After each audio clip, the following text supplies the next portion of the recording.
Thank you so much to Ukactive for not only inviting me here today, but also inviting you all here today, because what a fantastic gathering and what a potential force unleashed on the country in terms of what we can do together to improve the life of kids, in terms of offering opportunities to kids, especially those who need it most. And you can see that's what I'm for, and hopefully today we'll be able to have a bit of a conversation about how we can work together on that. I know it's what drives you, but also there is such potential in this room, and I'm just really keen to be able to say a few words which hopefully might give a bit of context about some of the things that I think we could do. So I'm not new to the whole area of, I'm going to be talking about children's play and children's out of school time. It's not something that I'm new to over all those lovely 30 years. Thank you for that. I have been very aware of the benefits of both physical activity, but if you like, purposeful activity around children out of school. And what I'm going to be talking about today reflects some of the work that we've done together with Ukactive, a report recently published, and what I think that not only means, but also what could be in terms of improving the offer to children outside school. And some of that will cost money, some of it will save money, and some of it is just plain common sense. And that is the mix, I think, that we need to go into. So the starting point is that when children are in school, when they're out of school, it's such an important time of their lives. They spend more hours outside school than they do in school, and it's the point where they make friends, they learn about the world around them, all of those things. And many of us here today will have really probably quite vivid memories of playing out, having fun. Sometimes, we have those kind of slightly rose-tinted glasses about that, but, real time spent doing things that are with us, be they one-offs or day in, day out, for life. It certainly was a big part of my childhood. I grew up in the middle of nowhere. I desperately wanted to live where kids were in the street. But I remember it. My son, who's 25, it was an important part of time for him. The little time we did spend indoors and looking at screens, which is going to be a bit of a theme, was limited to probably a couple of hours of TV here and there.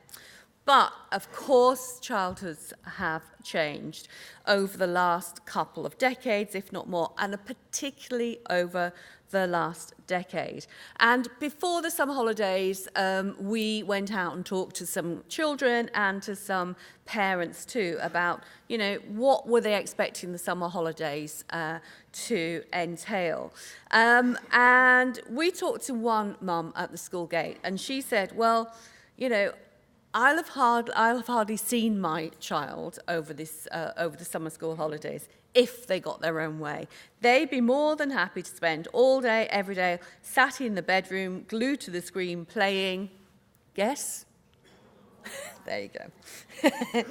I'm not going to ask how many of you guys play Fortnite. I'm trying to work out quite what it is.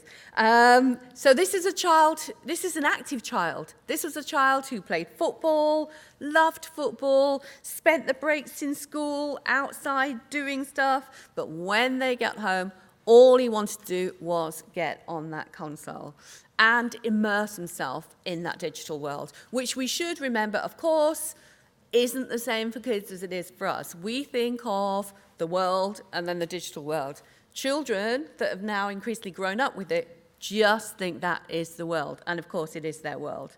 And once kids are on their screens, it's doubly difficult to get them off. So you'll be all aware of that. If you've got children yourselves, you'll be aware of it doubly so too. And this isn't to say that I think the digital world is a bad thing. I think it's a force for good. But nonetheless, it has changed something. And it's a story millions of families will recognise. We heard about Kirsty Allsop getting quite violent with iPads this week. But, it's something that I get the biggest nods if I'm doing a media piece. The guy behind the camera is nodding away. And everyone's got a story to tell. And this summer, I heard so much from parents and from children about themselves. And of course, the research that we did showed that children are spending longer and longer online and less playing out. And that's something that I think we should not only note, but we should be concerned about now. And we know from the stats you'll have heard throughout the last 2 days that we are now looking at the least active generation ever. And some of this data, some of it you'll have seen already, it tells us that story. Only 1 in 4 boys and 1 in 5 girls do that recommended amount of activity. And of course, Ukactive's own research shows that many children going back to school having fallen back.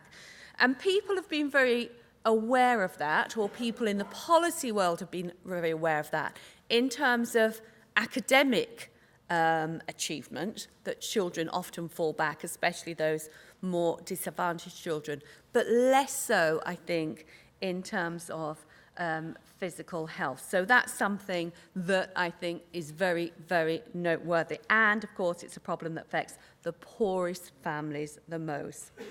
So children now only spend around 4 hours a week playing out, compared to the 2 or 3 hours a day they used to spend. And this isn't just something, we can all see the black and white pics of kids playing in streets and the like. But actually, children were playing out. They were playing in areas around the way that their home and the like, much more until literally the last 20 years or so. And some of this is down to the kind of shrinking nature of where we think is safe. The area around the home where children used to play has shrunk by about 90% since the 1970s. Now, I'm not sure how many grew up in the 1970s here, but that's a lot. If we think about areas that children might have, roamed or played independently from supervision, then shrinking by 90% is a huge amount. And people always ask me why that is, and some of it is so practical. Busy roads, busy lives, most parents now working. You move your home much more, so people are more mobile. You don't know the neighbours and the people in your area to the extent that might have been the case decades ago. Fewer communal spaces. All of these things means that the parents' kind of confidence in being able to let their children go out and play is something that is being more and more diminished, which means that activities are becoming something that need to be planned, scheduled, supervised, and you'll have all seen the kind of charts about what child's doing what and what days and the like, and increasingly paid for. And that all affects the way that children live their lives and experience their lives, and of course, for those children who are most disadvantaged, it affects often what they actually experience in their own lives. So what does it mean, and what do children tell us? Well, not surprisingly then, some children say that they feel that they miss out. Children we spoke to as part of the report we published last month felt that many of the good clubs and activities were just too expensive or too far away from home for them. Others told us that there was little to do locally. With play parks, they felt really been a little bit under disrepair and not appropriate for their age. Some children are put off because they don't feel these places are safe. Many other parents feel the same. But all children we talked to could tell us some of the things that they could, in principle, take part in, or places they could play. Being active, the parks, the playgrounds, the sports centres. They knew that they were there. It's just that they didn't feel that they were there for them. They didn't feel that it was something that they could take part in. And in fact, improving parks was the most popular demand. I mean, some of this is kind of, the first base in terms of practical common sense. Parks are there for a reason. And in a way, we need to work harder to make them work for kids, especially those vulnerable kids. And the experience, though, of some of the facilities were mixed. They felt there wasn't enough variety. The fun stuff, they said, the real thing, the real fun stuff, they felt were the bits were more expensive. The unaffordable. Park equipment, they said, were, a bit shabby, sometimes broken or too old. So most children told us, as a result of that, they actually spent most of their spare time using technology, particularly social media. And for many children, we know that time online is actually replacing time outside, doing things and being active altogether. And for parents, it's a really difficult call because, busy lives, wanting to keep children safe and occupied and doing things that they want to do is obviously really important. And then the screen and the game becomes really quite irresistible for that busy parent who wants to keep their child absorbed, active, in a kind of, in terms of their what they're engaged in, but also safe. And when we ask children what they prefer doing more than anything, again, you've guessed it, it's playing games and on social media too. But we know there are, of course, and everyone in this room will know, equally as myself, that there are real disadvantages of that increasing sedentary childhood, both physical and mental health really suffering. Whether it's going down to the park with friends or family or playing sport in a sports team or attending that holiday club, being active delivers those important benefits to children, the mental health and well-being, children being happier, more confident, better at dealing with stress that comes along, and being able to form those really healthy attachments. And playing and being active really supports a whole range of things that we would want to see in place. But I think also when children are playing, and I know there's a whole range of different kind of environments represented in this room and different ways that children or others will be involved in being active, but looking at the way children play with each other, it really teaches them to use language effectively, solve problems, improve their memory and concentration, and in a way, how to negotiate and cooperate and see things from the other person's point of view. And with such a concern, absolutely rightly at the moment, about the advent of so many gangs and violence and all that that brings in terms of culture, this is the exact opposite for children. Gangs are all based on one-upmanship, retaliation, all of those things. When children are playing together, be that in a group or a game, actually they need to get along. They need to be able to accept that they aren't going to be first in line all the night. They need to cooperate. They need to find ways of resolving difficult things that don't resort to extreme violence or retaliation. And these things are the things which everyone wants to find, everyone wants to be able to get their hands on. But it's through environments and activities like this that I really think that we're going to find those answers. Alongside that, of course, really fueling imagination, creativity, expression, all of those things. So rather than being something which is a bit of an add-on, kids play when there's nothing else to do, a bit of a time filler, then you really see that this is a really valuable aspect to support child development in the absolute round and to help children grow up into the rounded, sociable and skilled people and adults that we all want to see. But it isn't something that children now are telling us they feel is always part of their life, and it isn't something which we can say with confidence all children, especially those disadvantaged children, are getting a fair deal with at the moment. So, Moving on, how do we turn the tide? Well, I've just got some suggestions here under various headings, and there isn't one absolute fit-all for this. It is something which there's a whole range of people who could make a difference, and I just want to look at this, whether it's government, whether it's councils, whether it's health agencies, or indeed parents and children themselves. So, firstly, government. Well, I think the first is to recognise the importance of play and activity for children's physical and mental health, an area that has got a huge spotlight on it at the moment and lots of concerns behind that spotlight too. And I think that means putting out-of-school activity at the heart of plans for a whole range of different policy goals. And first of all, within that, obesity. The National Obesity Action Plan focuses almost exclusively on nutrition, advertising, and in-school activity. But we know that being active is just as important as diet when it comes to maintaining healthy weight, and we know that activity outside the school gate is very, very important. The sugar tax looks at in-school activity almost exclusively. I'd like it to look at a whole range of things that are going to take part in the community, possibly less formal, outside the school day.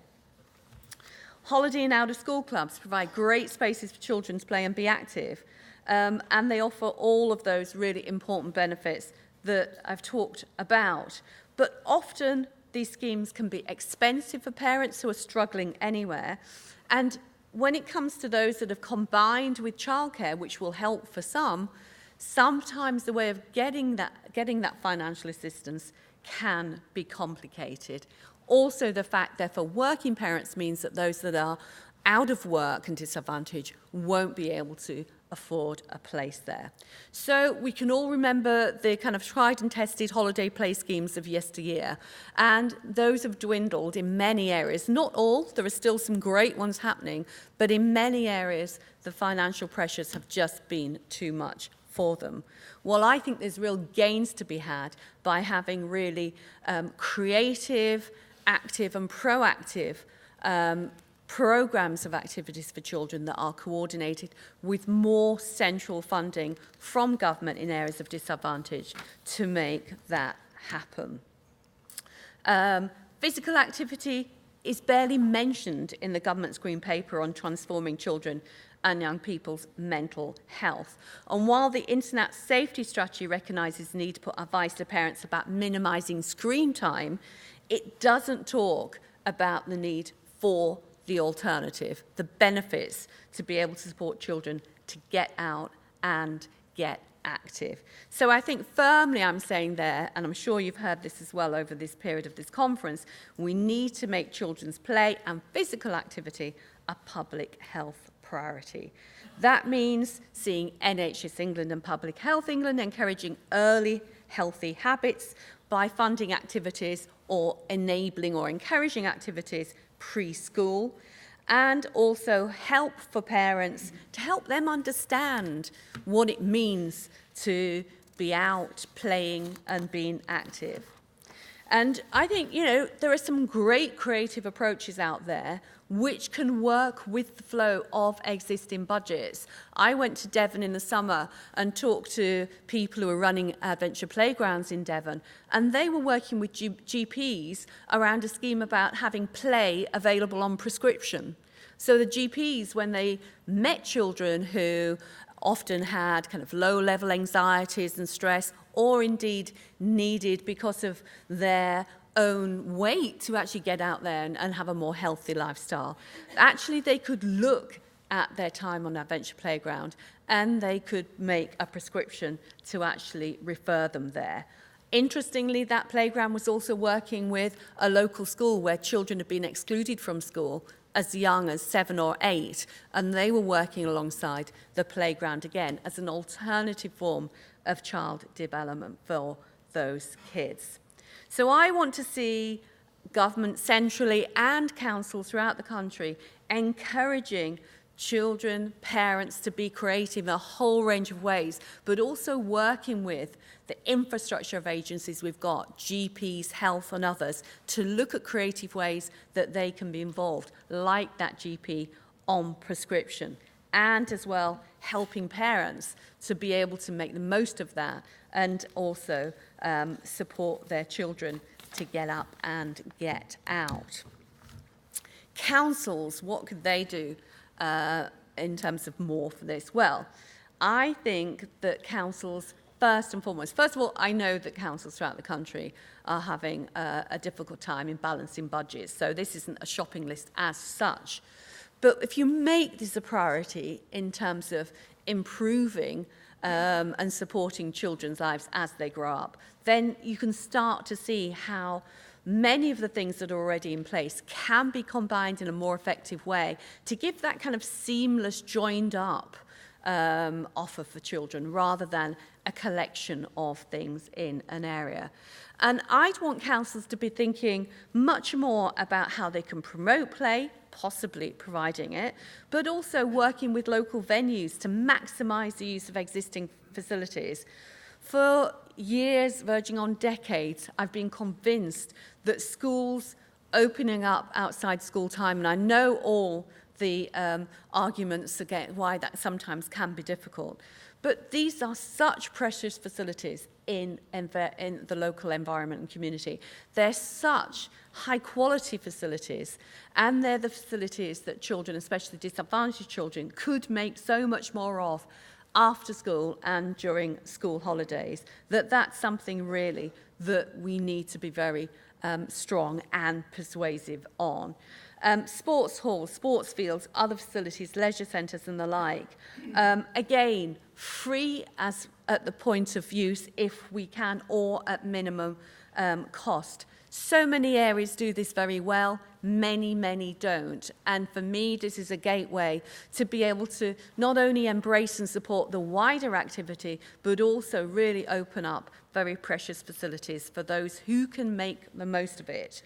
Play provision, I think, should also be strategically planned as part of each area's joint strategic needs assessment. Again, these processes are in place. Children's activity, children's play needs to be firmly linked in there. And I think local areas must do more to ensure that adequate space is there. You know, if there are new residential developments, let's make sure that actually places for children to play out and be active are built into those environments. So much, again, that could be done.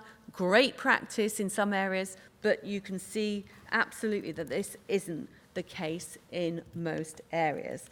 And children's parks as well, really putting an emphasis on that and making sure that they are the places where not only children want to be, but also parents feel confident that they are going to be safe. And again, in Devon, some excellent examples where there's individuals who are park rangers. And these are individuals that are not just, broadly supervising and ensuring that the environment's safe, but they're actually getting involved, encouraging kids together, encouraging activities and the like, really positive things going on. And of course, you've got healthy amount of self-help in some areas where you've got groups of residents coming together to apply for a street to be closed for a certain number of days over a period. My street actually is one of those. It was in other parents. My 25-year-old doesn't need me to do that anymore. But other parents actually organise themselves to do that. And once a month, that street gets closed. Very few parents know about that. This was a group that actually had their own kind of way of knowing, seeing that happening.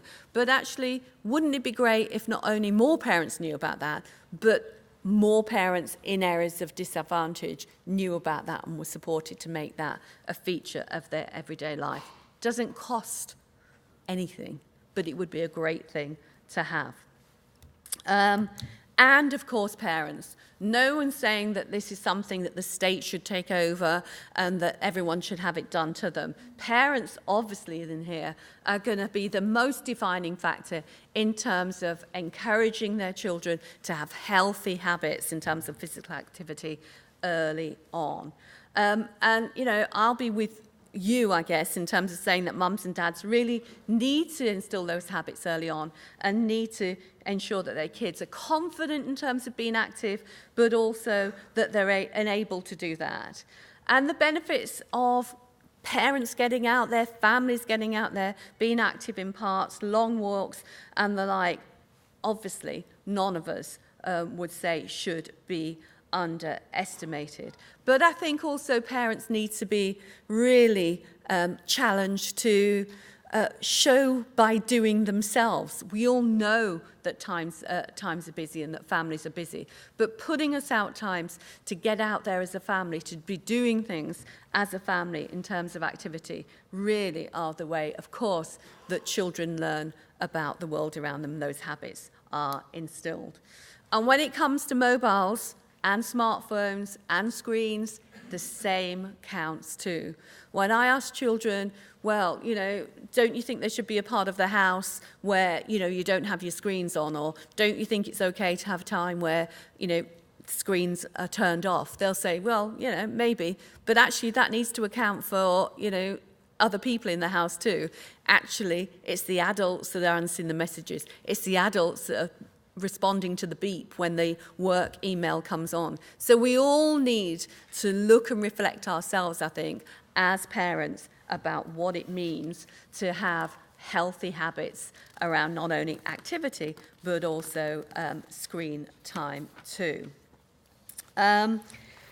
So something which I think needs to become much more an area of public debate, something where more parents need support and encouragement to play a really positive role model, and then real actions there for schools, for councils, and centrally too, to really drive this whole area into other not only policy areas, but also mechanisms and funding streams to really make it part of life for the children that we know need it. Now, in the next couple of months, NHS England are going to be publishing their first survey of children's mental health since 2003. So a significant number of years since we last worked out or counted or measured children's mental health. And everyone expects this to show that children's mental health is worsening. And at the same time, of course, we're seeing increasing concerns around children's obesity. Those should be two really strong starting points for any case to be made for more focus on this area of activity at every level.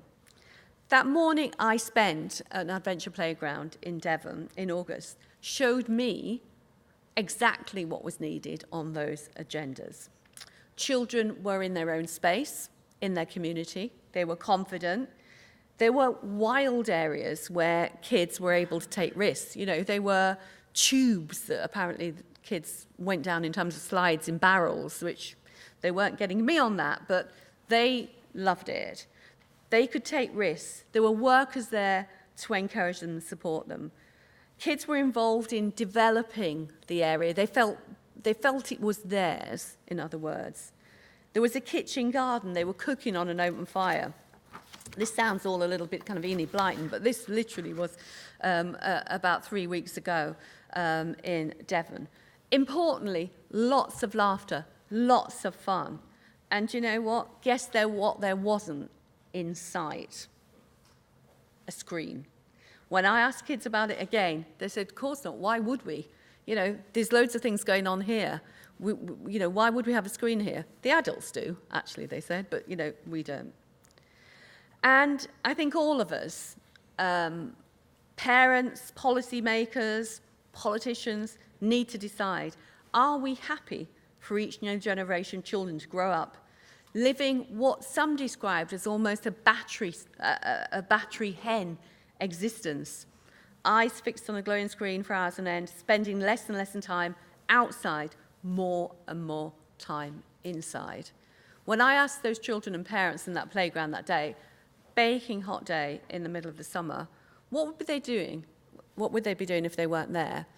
And every one of them said, we'd be indoors. We'd probably be catching up on some TV, we'd be chilling out, we'd be in our pajamas, They wouldn't be out there doing those very positive things that I'm describing. So should we be happy for generations of children now and potentially being exacerbated in terms of how it's developing in the future. I don't think we should be. I think play and activity should absolutely be, first and foremost, a part of a healthy childhood. And I want to see more acknowledgement of that, more investment in it, more thinking and concern and dialogue from government, from councils, and from parents about how we can all give children a healthy, happy childhood that isn't dominated by the digital world, but is dominated about all the benefits that we know can be gained by being physically active. You here today can help make that happen. You already do. But by reaching out, by connecting, by being part of that dialogue nationally and locally, you can help make that happen. And with me and with others here today, please do. Thank you.